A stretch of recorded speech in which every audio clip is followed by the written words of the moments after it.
The average relationship in your 20s lasts about 4 years. That's over 1,400 days of shared passwords, fake compromises, and pretending you don't hear your partner chewing when you most definitely hear them chewing. Now imagine choosing that voluntarily over and over again, day after day, for 4 years. And for what? A joint Spotify and cringe couples costumes every Halloween? Today, we're investigating the most normalized scam of all time.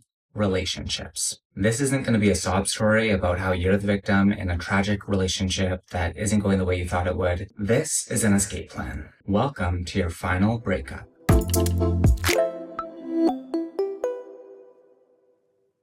Welcome back, you guys, to another episode of Selfish. Finally, we got some sort of setup going. I actually am really quite happy with this situation. If you're watching the video, the visualizer, if you will, we have some stimulation happening. I don't know how to explain, just you'll have to tune in to see. But things are coming along. As you can see, my apartment's coming along, so that's kind of awesome. Also, don't even talk about how I missed Thursday's episode. It's becoming a Friday thing for some reason. It's gonna get back on track, just you need to bear with me. Things are being weird. So I hope your day's going well. Mine's going awesome, to be honest with you. I've been building IKEA furniture. As we can see, some things are happening. And I have my coffee, I had my lunch. I've just been spending time with myself today, which is something that some of you guys should do more of, especially the people in weird ass relationships. That's what we'll be talking about today. I have my drink today. I have an iced soy vanilla latte. Go make your drink of choice, get a snacky, if you will, and grab your curls, grab your florals. You know the drill. I want to preface before we get started into this video that this is not for the people in happy, healthy, loving relationships. This is not the video for you. Click off. It ain't for you, bitch. And there's only very few of you. And if you're debating whether or not this is you that is in a healthy, loving, lasting relationship, it ain't you. You ain't no diva. Get out of here. You actually need to listen. Stay seated, okay? You have to grab your girls and grab your florals and get a drink. Multiple drinks, please. If you're questioning whether or not he's the one, or she, or her, or them, whether or not it's the one. Hi, so that's not going to be the case. Dump him. Dump them. Sorry. Dump the freaking human being. Dump their asses and move on. So it wouldn't be an episode about relationships if we didn't talk about serial daters. It's probably good to mention I've never been in a relationship, so serial daters probably feel similarly to me, the way I feel about them. I think they're fucking cringe. They need to relax. They need to tone it down several thousand notches and look inward. There's something happening. There's some identity problem, or there's deeply rooted trauma or problems happening that I'm not capable of dealing with. The people in their lives are probably tired of dealing with it. Go get help. Talk to a therapist. That's why this video is sponsored by BetterHelp. I'm kidding. Imagine. I wish. Someday, guys. But seriously, gotta get some serious freaking help. If you're not a serial dater, you're still not safe, by the way. No, you're not. Many of you are probably in toxic relationships, and if it's not toxic, there's a chance that it's not fulfilling you in the way that you originally thought you would be when you entered a relationship, or it's just, one of those things that you might have settled for that now you're analyzing it and you're like, whoa, what did I get myself into? You shouldn't be in a relationship that's holding you back in any way, shape, or form. That is not the relationship for you. If it's holding you back from being your best self, that's ridiculous. That's not a relationship then. Is that so crazy to say? That's not. That you're in some weird, conservatorship, that needs to be put to an end immediately. You have signed some weird deal with the devil that is not working out for you. You have a parasite in your life that is taking your soul from you bit by bit every day, and you need an exorcism, girl. You need an exorcism yesterday. For me, I think this all roots back to this idea that a relationship should only be something you enter in it should only be something, that elevates you as a person and something that doesn't complete you. You should be a complete person on your own. And you are. You're awesome. You shouldn't be seeking a relationship out, and you shouldn't be serial dating just because you have this void that you're trying to fill. You should be complete on your own because you are. You're a full person. As long as you're working on yourself and trying to be a good person and not freaking psycho in society, you're doing your part and you're complete. You are perfect. And you don't need anyone else to do that. You don't need anyone else to say that. And you definitely don't need to be in a toxic relationship to feel that.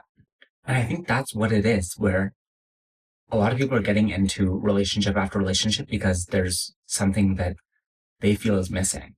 I won't say that this is everyone, because I do think some people who are, quote unquote serial daters, they are just really trying to find the one. And that is like one of their main goals in life, is to find the one, the one, allegedly. That's amazing and that's great. Like, I don't think there's a problem with wanting to be in a relationship or wanting to have a family, do all that stuff and settle down. Like, okay, trad wife movement, like, what's up? I do think it's important to, like, just first of all, while we're talking about trad wives, the whole, like, I can't with them. I can't with the ones who frown upon girl bosses, and like girls women, sorry, who want to do what they want with their lives. Like, I thought, you being a trad wife, you're able to romanticize it because you now have the choice to do that.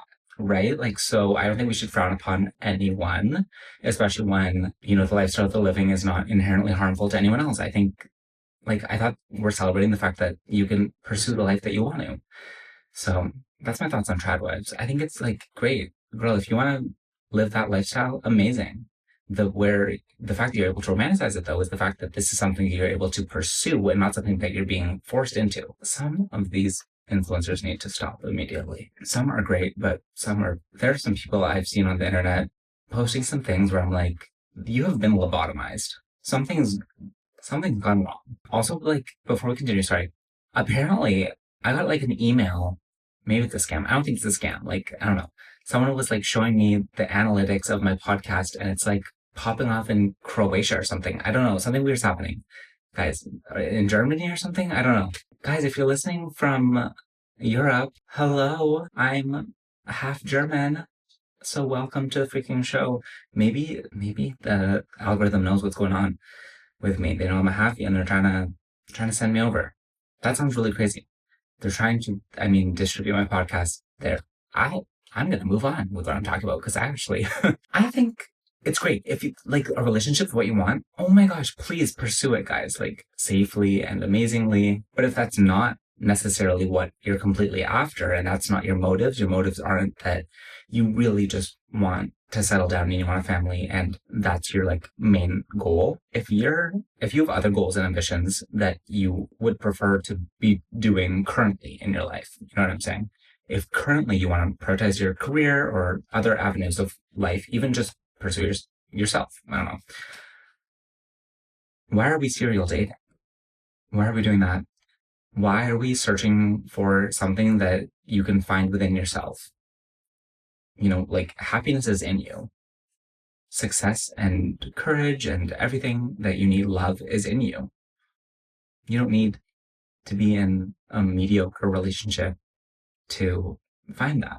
So for these bonus episodes, by the way, like, these aren't fully researched. Like, Sunday episodes, like, those have the more, stats. And if you want like a fully researched, like, science behind dating and stuff like that, Sunday episodes are for that. I don't know if I would ever cover that in the near future, because I'm just thinking about the episodes that are coming out soon, and that's not really on my radar because I am doing this one. But anyways, if that's something you want, let me know, because I could go into like the science of dating in your 20s or something along those lines, because I love Sunday episodes for that reason, the research component of them. Because guys, he has a degree now. I have a freaking bachelor's of science, so let's get to work. Research is my passion. It ain't, and that's why I'm not doing my master's. Let's get that straight. The next thing I want to talk about is, why is being single frowned upon? Like, why are we looking down on people who are single? And not everyone does this, but there's seems to be like, oftentimes, there's situations where either with friends or family, people will be like, oh, have you found anyone yet? Like, are you dating? Are you seeing anyone? I've been at multiple Friendsgivings where the first question someone asks someone that they haven't seen in a month is, are you seeing anyone? Who gives a fuck? Why is that the first thing you're asking? Like, why aren't you asking, how's work going? Like, how are you doing? Are you seeing anyone? Girl, relax. Me getting triggered because it's like my answer is always like, No, of course not. There was actually one time, no, this is really crazy. I was at dinner with my friends, and one of our friends was there that I don't personally hang out with a lot, but my other friends, like, they're closer with him. I was talking about something and I was jokingly saying that I had a boyfriend, and the way he was gagged beyond, like, jaw dropped. He was like, "What? You have a boyfriend?" And I was like, what do you mean you have a boyfriend? What do you mean? What's this tone? Like, you need to relax a sec. It's not that freaking shocking, okay? It wouldn't be that gagging if I did have a boyfriend. Anyways, stay humble, you guys. Stay vigilant. I really don't get triggered. Like, whatever. I don't care. I own it, okay? And I'm fine on my own. But I'm cool on my own. But it's one. Well, I won't finish the lyric because it doesn't really work in my favor. But I think why it's looked down upon and frowned upon is because being single, I don't know, I think it could come out of insecurity for some people. Like, let's say someone's in an unhappy relationship. It's so easy for them to target a single person and say, oh my God, you're not in a relationship. You must be so unhappy because they themselves are unhappy and they don't want to see someone who's single thriving. Well, girl, you have the choice. Just leave him or her or them. Happy Pride, you guys. There's probably also dated traditions, especially for like family and stuff, like their expectations about, when you should have found someone to date, whatever. Yeah, like, I'm thinking back to like, especially like my friends who, when I went to church, like my church friends, like some of them are married now. Yeah. One has kids. Kid. Kids is crazy. She has a kid. My age. One's younger and married. Had a whole honeymoon and everything. It's fine. I'm not, enjoy your secret lives of Mormon wives life, girl. I'm kidding. I'm kidding. I was never Mormon. But I do think if that's what you want, enjoy it. Like, it's just not for me. And what? Anyways, see, that's the difference. I don't freaking look down upon people in happy relationships or people in relationships in general.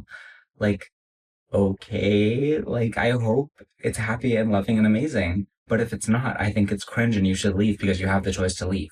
Not in every situation. Obviously, there are cases of, DV and just toxic relationships where that's not a possibility and is the most sad situation ever. But if you have the choice to leave, like, get out of there. Why are we keeping some trashy finance bro for appearance and money? Who gives a damn?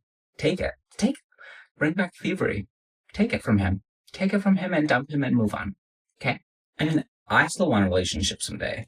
I do. I want to be in a happy relationship someday. I want to settle down and have a family.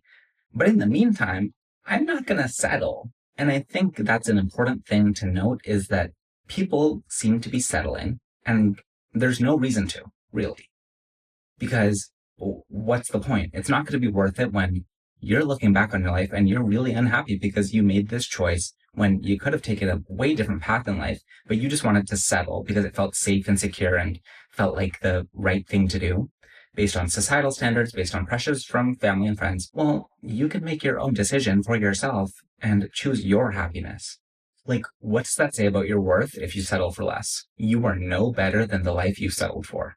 The regret will never be worth it. So based on this, and this all being said, if you've said it now, okay, I'm ready to leave. I'm ready to leave their ass. I'm ready to, stop serial dating. I'm ready to just really put in the work on myself because dating's over frickin' rated. How do I do that? What are the steps? Well, how do I be happily single? Because I don't want to give this all up if I'm still going to be sad. Some of you are probably thinking I'd rather be sad with a boo instead of single and alone. I mean, sad and alone. Yeah, fair enough, but also not really because I'm going to tell you exactly how you can be happily single. I think the first thing you should do is note down everything that comes to mind when you think about you. All the things that make you you, the things that you love, the things that you don't necessarily like, the things that you've always wanted to do, the things that you gave up for someone else because they didn't like it or you felt insecure about it or because you had to compromise when you should never compromise if it means giving up your happiness. Collect all of the goals and ambitions you've ever had. Note these all down, either on your phone, write them out, just have a mental picture of them. You now have a pretty good picture of what makes you complete, what makes you you. all the different elements and all the different facets of your being and personhood. The only thing you have left to do is, with those things in mind, live your life. Just live. Live for you. Take everything that you've noted and start living as if that was who you are, as if the only thing that mattered was being yourself and finding yourself and pursuing all the different things that made you happy and the things that you loved, things that you gave up. Start adding to this list. Start seeking out new things that you think might bring you happiness. Explore different options. Try for you. Make choices for yourself that you didn't allow yourself to, or maybe that someone else didn't allow yourself to. Be selfish, sister. And when I say this though, remember, like, this isn't be selfish in like a nasty way or in a, I'm gonna focus on me and that means I'm gonna be the worst friend ever. No, girl, that's cringe. Putting yourself first and being selfish means being your best self, your most authentic self for yourself and for others. You know what I mean? Now that you've gotten rid of the poison, the parasite's gonzo, killed off the perpetrator, bye-bye. You now have all this energy that you can invest into yourself and, make your glass so full.